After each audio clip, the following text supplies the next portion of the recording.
Hello, everybody. Hi, Nazli. Welcome.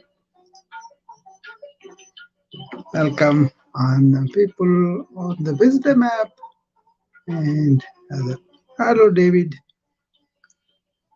Yeah, I have a very interesting article I happened to write this morning in LinkedIn. And that article is about where are we in our thought? How do we use our thought? I kind of went back even when we were developing as children. Initially, we are kind of instinctual and learn things from our, home, parents, society, the books we read, all that. That's all kind of using the thought faculty, right? And then we become deep thinkers, right thinkers, correct thinkers, and all that, all confined to the thought based on the data we have learned or based on the facts we have learned. And also, we kind of try to think for ourselves. That's the next step, not depending on anybody else's input, but really think for yourself. You know, that's like a Socrates and other people taught us that we don't know anything, and we kind of pose a question, and universal intelligence will have the answers there, but we have to pluck it out, right? Kind of thinking for ourselves, from deep thinking on somebody else's concept to deep thinking. And after the deep thinking, then we get to be perceiving things in the sense the perception happens when you don't have any accumulated knowledge, but then you kind of explore um, anything for the truth of the matter, right? Scientific or just in natural, and just feeling uh, things for what they are. See, my own journey was when we were in the elementary school. We were kind of mm, we were kind of asked to by heart things, the poems, the same poem that I read now that reveals much more insight for me rather than the poem at the time. It was just um, recited several times, and then you kind of remember it, and then you uh, kind of uh, emerge out of you all that. You kind of vomit it out, like kind of thing, right? So many things like the math equations, they used to call the tables, right? The tables were by hearted, the poems were by hearted, the lessons were by hearted, and all that. That was more like opening up our capacity to be focused and capacity to absorb the material and then memorize them. And so that's exactly what it is, memorize, basically, right? But then without really understanding anything, just word to word, that is the um, uh, by heart they used to call, right? And then uh, the mind is kind of slowly uh, learning things by studying this religion, that religion, this family, that family, this other, that other, like that, right? And then eventually we come upon, the sooner we come upon thinking for ourselves, that's better. That means our own ability to question, our own ability to probe into matters, our own ability not to accept anything as by face value, but go into it and then explore.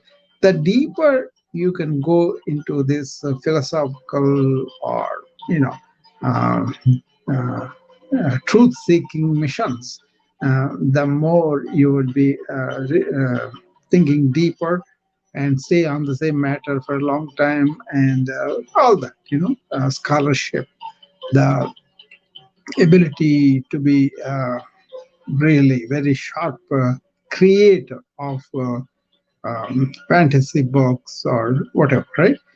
So the perception is really a big deal. So having learned everything just by memorization, I graduated into trying to understand things. And then in the high school, our one teacher, only one teacher did this. Maybe six, seven teachers taught us different subjects, right?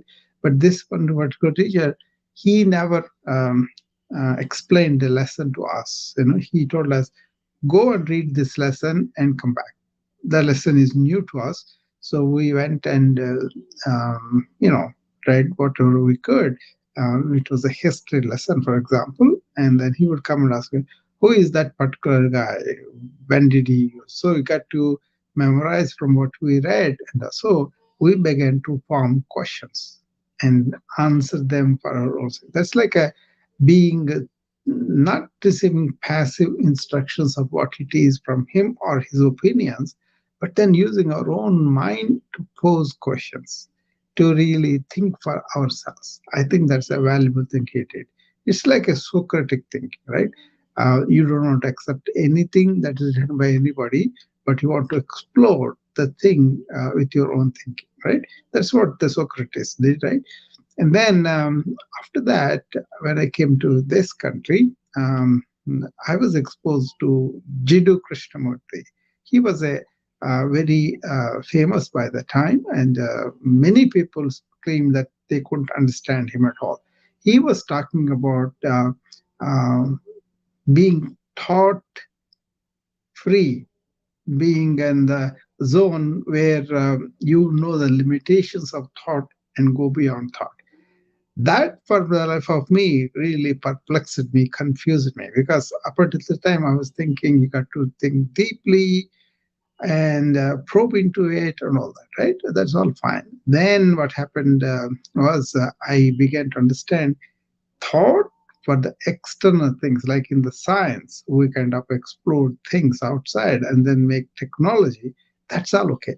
But when it comes to our inner self, like how we as human beings feel, sense, or understand and get the aha moment, all those things, they are not on the rational thought, but on your intuitive grasp of your intelligence.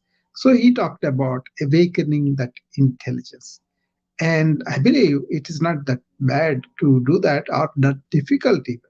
So I began to see the patterns of why people are reading him and understand him with the intellect for 30, 40 years, and they were not able to go.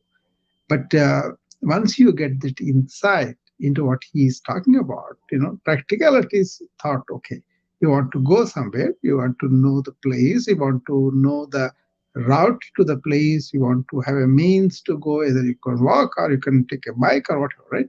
And then once you have that, you go. That's a practical thought, practical, no, that's all okay. But suppose you are fearful of something, and you want to describe it, you want to um, put a lot of words, all that won't result in resolving your fear. You got to be aware. That means your thought should be silent and should be intuitively aware of that feeling. And then the moment you realize that you have fear, you can experiment with this. The moment you realize you are aware, more than realize you aware of that fear goes down. Okay. Otherwise, it will continue with your thought, making it much worse. Right. So once I understood that, like what is thought that can be used for practicality and creativity, but then for our inner enemies of fear, anger, desire, any of the number of things that we have as human beings, we want to understand, we want to go, even the ego, right? You want to understand and transcend that. You need intuition, not just intellectual, analytical thought. Basically, what it is what you are as awareness, as that instinct, uh, first-hand experience that we have as human beings. We call it qualia these days. That is unmeasurable, whereas all the other things that you do with the thought are measurable. So how can you measure something unmeasurable? That is perception. You can perceive something, right? How do you perceive? Suppose you go and then you see a rose and you know the name of that, the color of it, the scientific name, and all of that, then you will be having the descriptions in your mind, but not really in touch with what the rose is. So, to be contact, to be understanding what is, you got to have a clear, empty mind. Okay, and that is a blessing. That is a blessing because he said something very, very famous, which makes a lot of sense. Is what is, whatever it is sacred. That means if I am here and you are there, and you are trying to perceive this without having any of this background noise of our intellect, then you can have that aha moment. That is, yeah, not because I said you are agreeing, but in your own mind, you have that aha moment where you say, yeah, I perceive that. I can be without the thought. I can be very sharp. I can observe the nature. I can allow my senses to meet the stimuli and enjoy that. You know? But if you want to make it a memory, you want to take clarity of somewhere else, then it becomes thought again. So this is a very crucial thing to understand with the Krishnamurti way of looking at things. So he went on to say the observer, which we create with our thought and all that, is really observed. That means you only observe things according to your observer. So all that you observed is not separate. All that is your previous knowledge, previous conclusions, previous concepts and all that. But when you realize that I'm only seeing what I want to see, then they both together. This inspired a, major scientist, physicist, Dr. David Bohm. Bohm is a contemporary of Einstein. He was much younger when Einstein was there, but he's a brilliant physician. And he saw this statement: the observer is the observed. And he was working at that level, physics, right? And then he immediately ran to Krishnamurti from England to India and met him. And later on, they did a lot of talks together. The future of humanity, what is mind, so many things are there, right? And I happened to see them. Uh, and then the funny thing was, I was not able to understand Krishnamurti. He was Indian, but he was brought up in England, and then he went into this. So he is beyond the mind that I have. But then, when Bohm explained those same sentences of Krishnamurti, understood better. So I'm already westernized mind looking at that with that. That's why I was able to understand Bohm, not Krishna. But later on, once I got rid of this conceptual thinking and analytical thinking, it has its place outside to the things, but not to the things inside. I was able to see Krishnamurti very clearly, as though that is the clarity that you get. That is the uh, what is there. So what you are looking at, what is in front of you. So you don't have to be any particular culture, particular religion, particular race, particular country, none of it, right? You can see the truth for what it is without coloring, without concepts. Okay. So my thing is, most of the time when I see people, they have confusion about this, and they got a lot of problems because they are either overthinking or thinking negatively or not able to think positively, especially when the negative thing overtakes people. They get it. So modern problems are mainly because of the information overload, negative thinking, and not to realize that positive thinking only goes so far. So all these things. And then when I looked at the ancients, they talked about silence. They talked about stopping the thought and perceiving what we are. So they talked about realizing that inner self of ours, which has mind as a tool, as well as body also as a tool. So I wrote all this in this article that was published in LinkedIn. You can go and check it out. My thing is under Rao Pulsu. You will see that, right? Then the article mentions about how we can really understand thinking, what's its place, where is it useful, where it is kind of really problem, right? Hi, Jacob. So it's a question of understanding a very important tool we have, not to sacrifice it or not to become slave to it, right? Then the clarity of mind and the need for meditation, they are all examined, right?